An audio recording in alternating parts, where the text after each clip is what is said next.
Cheia 2021, Rua do Centro de Manaus interditada após subida das águas do Rio Negro. Nível está 29 metros e 16 centímetros acima do normal. E nessa edição do Band Cidade você vai ver também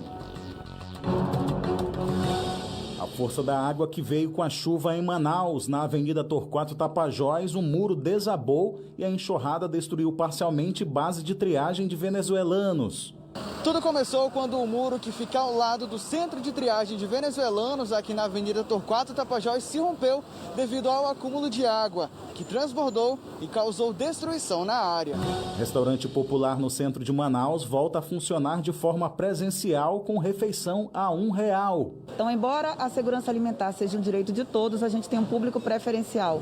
São as pessoas de baixa renda, pessoas desempregadas. Vacinação de ribeirinhos na área rural de Manaus. Público prioritário recebe o imunizante contra a Covid-19 e contra a gripe. Tem muitas pessoas que têm que se deslocar para poder receber a vacina. E eu sou um privilegiado por estar em casa e alguém vir. Tem ainda o crescimento da produção de alface hidropônica na região metropolitana de Manaus. A maioria das plantações está aqui na capital, Manaus, que sozinha é responsável por cerca de 90% de toda a produção hidropônica do estado.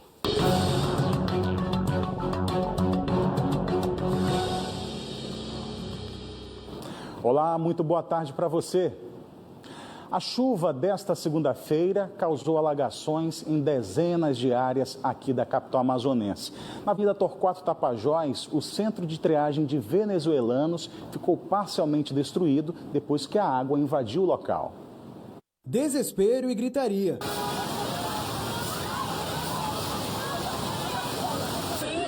Olha as pessoas aí, tudo alagado, o pessoal estão retirando as crianças. A força da correnteza foi tão forte que as pessoas precisaram segurar em grades e paredes para se proteger. Carros também foram arrastados.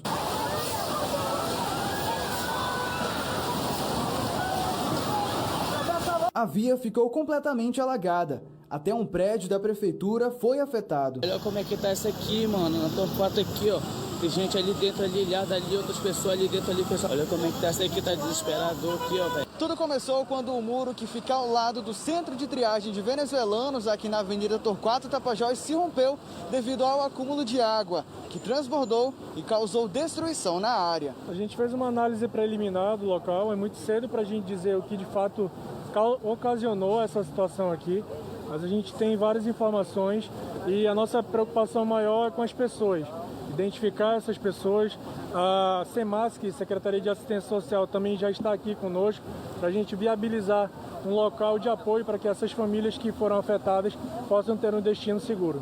Mas nós estamos aqui sob a liderança e a coordenação do prefeito para que, juntamente com o Exército, que toma conta dessa área, a gente possa colocar a prefeitura do prefeito Davi à disposição deste espaço, que é um espaço acolhedor, que abriga os nossos irmãos venezuelanos, para que a gente possa, juntos, minimizar os danos e os prejuízos aqui. No momento do ocorrido, as pessoas que estavam no local recebiam atendimento. Computadores e objetos de departamento pessoal que ficaram cheios de lama foram recolhidos pela Polícia Federal. Nós estamos atendendo aí os venezuelanos da Operação Acolhido e além da parte documental, de regularização e tirada de documentos que eles fazem aqui nesse setor, nós temos uma instalação que era responsável por receber os venezuelanos que seriam interiorizados para diversos estados aqui do nosso país.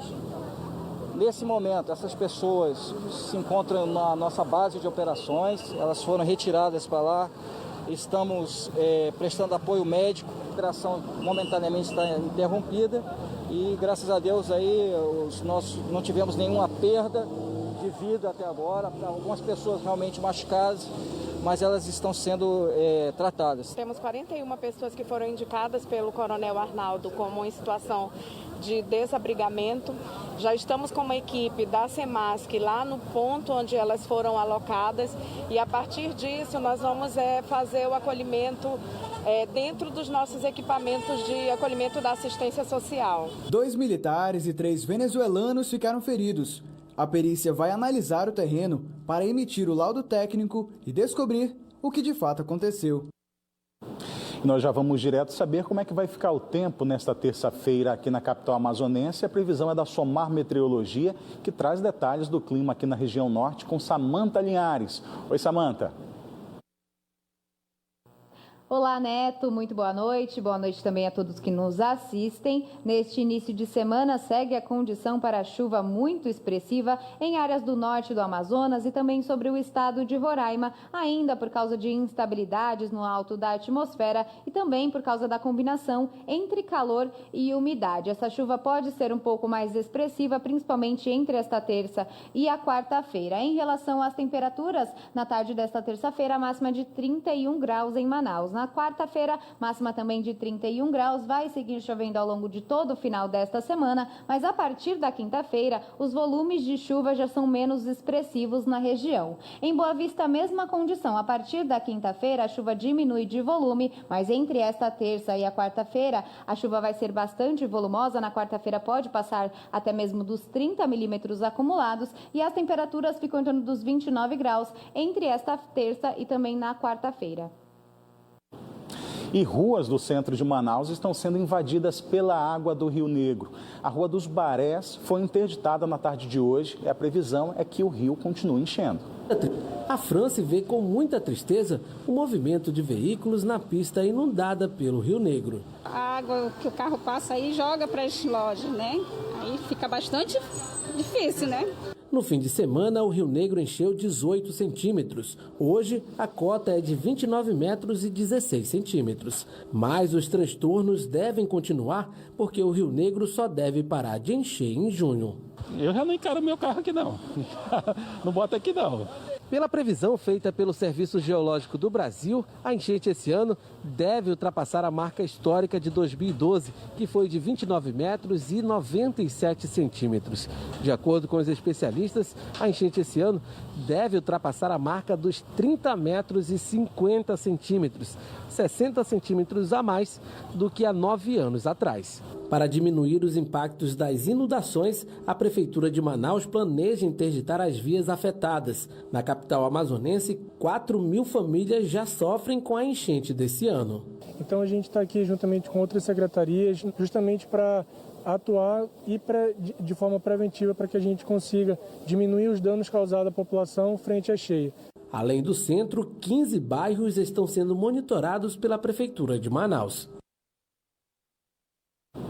E no próximo bloco você vai ver que o nível alto das águas do Rio Negro deixam as embarcações mais perto da rua no porto da Manaus Moderna e facilita o embarque de passageiros e cargas por lá. Agora são 17 horas e 57 minutos. Band Cidade volta em instantes.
Band Cidade de volta. E ao mesmo tempo em que a subida dos rios começa a afetar as pessoas que moram em regiões com alagações aqui em Manaus, o rio mais próximo facilita também o transporte de cargas lá na beira da rua da Manaus Moderna. Esse aqui é o porto da Manaus Moderna. O mercado tem de tudo, venda de peixes e frutas. Olha o açaí, o açaí! De fevereiro a julho, a cheia do Rio Negro cobre até a passagem dos carros. Mas aqui, isso não é ruim não. Quando o nível do Rio Negro está baixo, as embarcações param um pouco mais longe daqui. Mas quando o rio sobe, elas atracam na beira, o que facilita a vida de quem trabalha com o transporte de cargas. Com o aumento das chuvas, esse ano a expectativa é que o rio suba quase 30 metros, o que só aconteceu em 2012. Com a subida do rio aí facilita muito, mas quando o rio está muito baixo aí dificulta um pouco, né? O transporte de lá para cá do interior, né? Aí fica um pouco complicado. Seu Pedro transporta caixas de som para os barcos e conhece bem a realidade de quando o rio está seco. Quando está seco é muito difícil. Essa parte aqui que está funda aqui, ela é meio de lado, o carrinho quando está sem a escada virar, né? Quando está cheio não, olha aí, está vendo o barco. Se for possível, entra dentro da balsa. Fica mais fácil, né? Fica mais fácil. Vitor foi buscar encomendas que o avô mandou. Mais laranja aqui que ele mandou lá do município onde ele está. E mais uns açaí, eu acho que tem aqui que ele mandou também para mim e para minha avó. E as coisas também, né? Trazer na costa, distante, complicado. Tem que ter cuidado e equilíbrio, né? Isso, tem que ter bastante equilíbrio, senão cai no rio. E depois de 4 meses fechados por conta da pandemia, os restaurantes populares voltaram a abrir as portas hoje para o público aqui em Manaus. Comida nutritiva e gostosa a R$1. Esse é o valor pago para almoçar no restaurante popular. Esse espaço, que estava fechado por causa da pandemia, foi reaberto hoje ao público. Tanto as cozinhas populares com as sopas quanto os restaurantes, garantindo apenas 50% de ocupação. Para isso, nós expandimos o horário, então essa é uma das ações de garantia de segurança alimentar para a população. Para comer no restaurante popular, é preciso ter um cadastro prévio. E todos os dias são oferecidas mais de 400 refeições a pessoas em situação vulnerável. Então, embora a segurança alimentar seja um direito de todos, a gente tem um público preferencial. São as pessoas de baixa renda, pessoas desempregadas, pessoas que vivem em situação de rua, enfim, as pessoas mais vulneráveis. Esse cadastro é feito no próprio restaurante, ele é aberto a toda a população. E a Prefeitura de Manaus atua na vacinação contra a Covid-19 e também contra a influenza nas comunidades ribeirinhas da zona rural aqui da capital.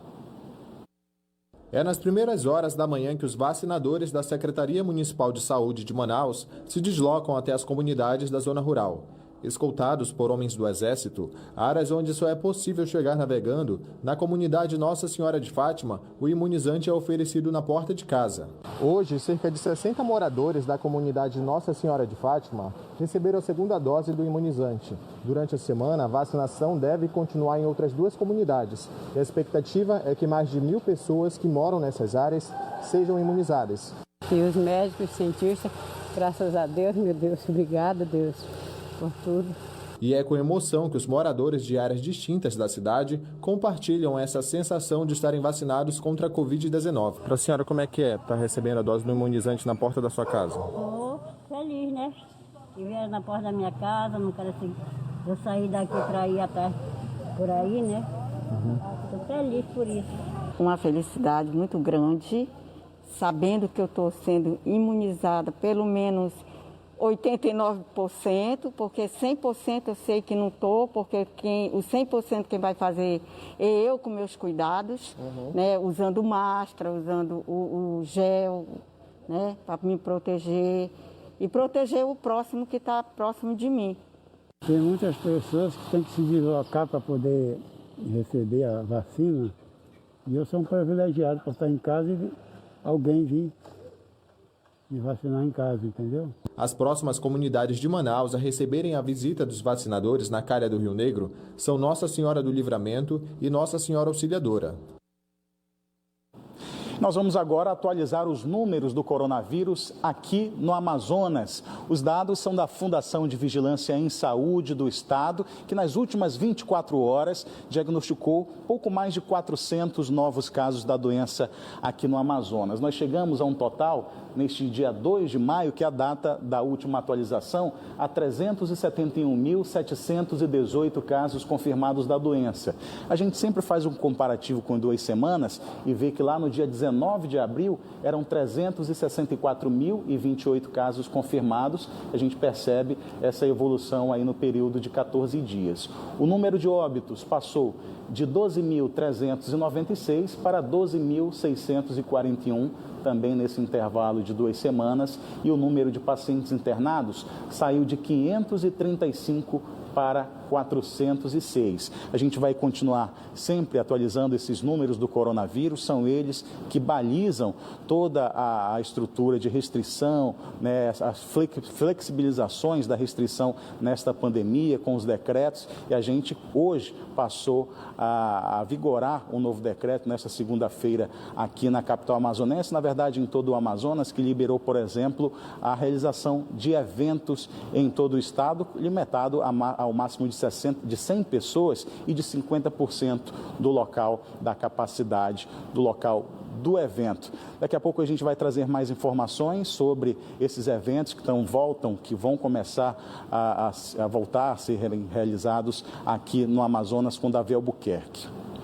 E no próximo bloco aqui do Band Cidade, você vai ver a produção de alface, a agricultura aqui no estado, principalmente na área da região metropolitana, está apostando na hidroponia. E a alface é uma das principais culturas. Agora são 18h06. Band Cidade volta já.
Band Cidade de volta. E a gente já vai direto a Brasília acionar o repórter Napoleão de Castro, que traz informações direto da capital federal. Meu abraço a você ligado no Band Cidade. Nesta segunda-feira, a equipe Band voltando aqui de Brasília, Palácio do Planalto, abrindo a nossa semana de cobertura e trazendo os principais destaques de hoje. Câmara Federal tem nesta semana um projeto importante que quer levar mais recursos para o Sistema Único de Saúde, principalmente neste momento de pandemia. A proposta que está tramitando na Câmara e que pode ser votada a partir de amanhã, cria uma nova loteria a ser gerenciada pela Caixa Federal, cujos recursos que ficam para investimentos seriam repassados integralmente para o Sistema Único de Saúde. E a Comissão Parlamentar de Inquérito, a CPI da Pandemia, através do seu relator, já montou um calendário de trabalhos. A segunda-feira política aqui em Brasília começa com definições. A Comissão Parlamentar de Inquérito, a CPI da Pandemia, que tem o senador Renan Calheiros de Alagoas, do MDB, como relator, definiu o seu chamado Plano de Trabalho da CPI da Pandemia. Os temas 6 foram definidos pela equipe da Comissão Parlamentar de Inquérito. Primeiro, enfrentamento à pandemia, assistência farmacêutica, estrutura de combate à crise, o colapso no estado do Amazonas, a saúde indígena e também os recursos federais aplicados em estados e municípios. O senador Renan Calheiros destacou esse cronograma e disse que a Comissão Parlamentar de Inquérito vai investigar fatos e não pessoas. Pela bancada do nosso estado, o deputado Sidney Leite defendeu a CPI da pandemia e os trabalhos que vão ser realizados a partir de amanhã. Essa CPI eu entendo que ela é muito importante. Primeiro, porque demonstra a fragilidade no sistema público de saúde e de gestão, seja na esfera federal, na estadual e, como nós vimos, até na municipal, que é o caso da cidade de Manaus. Essa CPI ela tem a oportunidade de, neste momento, que nós já perdemos quase 400 mil vidas, de dar um freio de arrumação e melhorar como um todo o sistema de saúde, seja para o enfrentamento da pandemia do Covid, seja para melhorar a gestão e aplicação dos recursos públicos. Afinal, sempre defendi e defendo a transparência na aplicação dos recursos. É inaceitável que um estado como o Amazonas tenha milhares de pessoas na fila de espera para atendimento com especialista, para uma cirurgia, bem como para um exame mais detalhado. Nós não podemos mais aceitar isso com tantos recursos destinados para a saúde. É necessário que essa CPI vá a fundo, que puna os culpados, mas também que opine, mas também que aponte direção para que a gente possa ter o melhor sistema de saúde no nosso país. Deputado Sidney Leite conversando com a equipe do Band Cidade. De Brasília, do Palácio do Planalto, Napoleão de Castro, para o Band Cidade, na Band Amazonas. Obrigado, Napoleão. Agora nós vamos com informações importantes para as pessoas com deficiência. É que uma nova base de apoio às famílias dos PCDs está sendo inaugurada neste momento. E o repórter Davi Albuquerque tem mais informações para a gente ao vivo. Já está aqui com a gente, Davi. Muito boa noite para você, Davi. Que tipo de apoio vai ser prestado aí por esse instituto e como é que as pessoas podem fazer para ter acesso aos benefícios?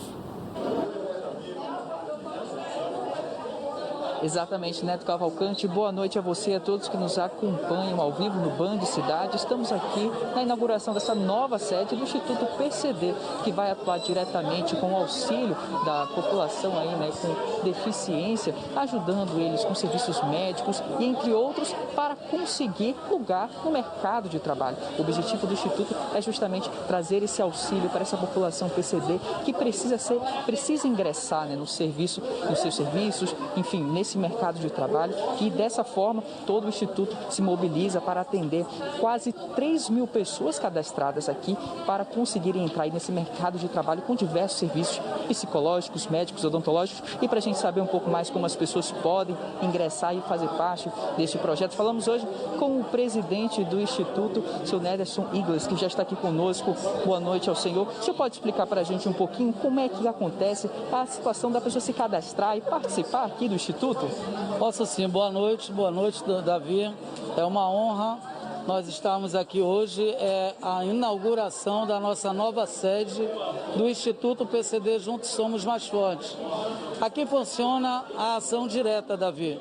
Você que é PCD pode vir aqui ao Parque 10, na Rua 19, ao lado do Centro Social, se cadastrar-se aqui para concorrer a uma vaga de emprego, atendimento médico, jurídico, psicólogo, assistente social e a empregabilidade, que é o mais importante para trazer a qualidade de vida da bandeira PCD. Juntos somos mais fortes e unidos mais ainda. Hoje a inauguração é um sonho da minha vida e que se tornou o sonho de muitos PCDs também no termo da inclusão social ao mercado do trabalho. Perfeito. O senhor falou que já atenderam praticamente 3 mil pessoas. O que o senhor traz de mais importante sobre esses anos que esteve à frente do Instituto? Para mim, o mais importante é o PCD colocar na sua mesa o café, o almoço e a janta, pagar a sua água e a luz. É a inclusão dele no mercado de trabalho. E para ele ser incluso no mercado de trabalho, ele precisa de uma atualização de laudo. Ou tem que ter o laudo permanente também. Então, com o laudo novo, a empregabilidade é conosco e as parcerias também. Se Deus quiser, está dando tudo certo e tende a dar cada vez mais. Perfeito, muito obrigado. Essas foram as considerações do presidente aqui do Instituto PCD. Volto com você, Neto Cavalcante. Tá certo, obrigado, Davi, pelas informações. Agradeço ao Nederson também. E agora nós vamos com informações sobre a agricultura aqui no estado. O cultivo de alfaces hidropônicas, que move cada vez mais a economia, principalmente de pequenos produtores. Nos últimos meses, essa atividade teve crescimento de 10% em todo o estado. Nutritiva e saborosa, a alface está presente em quase tudo, da salada ao sanduíche. No Amazonas, a alface hidropônica caiu no gosto do manauara, tanto que o consumo aumentou nas feiras e mercados da cidade. São todos sem agrotóxicos, nossos produtos. Por isso também estamos levando qualidade para a mesa dos amazonenses. Dependendo da quantidade que levar aí, já tem um desconto bom aí. Quantos por cento? Rapaz, dá para fazer 10%. Indispensável na mesa, a alface teve um salto na produção durante a pandemia. De acordo com o Instituto de Desenvolvimento Agropecuário Florestal Sustentável do Amazonas, em ano de pandemia, a produção da alface hidropônica cresceu 10%. Em todo o estado, foram produzidos só no ano passado 14 bilhões de pés de alface hidropônica. A cadeia produtiva da produção de hortaliças no estado do Amazonas tem crescido nos últimos anos. Isso se deve a uma procura maior do consumidor por alimentos saudáveis. Nós temos a hidroponia como uma técnica que está ganhando espaço neste mercado consumidor. Aqui na região metropolitana, a produção hidropônica tem atendido esse extraordinário mercado consumidor de Manaus. Boa parte da produção do estado saiu desta fazenda, que fica na zona rural de Manaus. Aqui, o cultivo teve um crescimento acentuado em 6 anos. O plantio começou com apenas 400 pés e, atualmente, após investimentos e capacitação, o produtor rural consegue produzir até 120 mil pés de alface hidropônica por mês. Hoje, a gente tem uma porcentagem de lucro boa hoje em referência ao convencional da época antiga que plantava na terra, né? Na hidroponia, a alface é cultivada de forma suspensa e sem a utilização de terra. Nesse sistema, a água carrega os nutrientes que alimentam as plantas. A técnica, que é relativamente nova no Amazonas, teve um grande salto nos últimos meses. A produção saiu de 38 hectares para 42 nos últimos 2 anos. A produção de alface hidropônica no Amazonas está concentrada em Manaus e nos municípios da região metropolitana, mas a maioria das plantações está aqui na capital, Manaus, que sozinha é responsável por cerca de 90% de toda a produção hidropônica do estado. Atualmente, uma plantação de alface hidropônica como essa gera aproximadamente 30 empregos direto e move uma cadeia produtiva inteira. Um cultivo de baixo custo que gera emprego e renda em um momento em que quase todos os setores amargam prejuízos. Mesmo com a dificuldade toda, mas hoje a área da hidroponia, da alface, hoje, graças a Deus, a gente tem hoje já uma demanda que, se precisar aumentar mais, tem venda, entendeu? Então, é que nem você está falando, com toda a dificuldade que hoje muitos empresários hoje estão com as portas fechadas, que não conseguem mais hoje abrir, não por falta do cliente, e sim por falta da estrutura mesmo, que não tem hoje para começar, está no vermelho. E nós, graças a Deus, da hidroponia, aqui, principalmente aqui a nossa aqui, graças a Deus a gente conseguiu se sair. Tivemos dificuldade, com nem todos, mas graças a Deus hoje a gente já está controlando tudo. E o Band Cidade fica por aqui, mas esta edição continua disponível na internet, na nossa página da Band Amazonas no Facebook e no canal da Band Amazonas no site youtube.com. Para ficar por dentro da nossa programação em bastidores, basta seguir a Band Amazonas no Instagram. Você também pode enviar sugestão de reportagem, mandar vídeos, fotos, a sua opinião para o nosso WhatsApp. O número é o 992051478. Fique agora com as principais notícias do dia no Brasil e no mundo com o Jornal da Band. Um grande abraço para você. A gente volta a se encontrar amanhã. Não esqueça de usar máscara.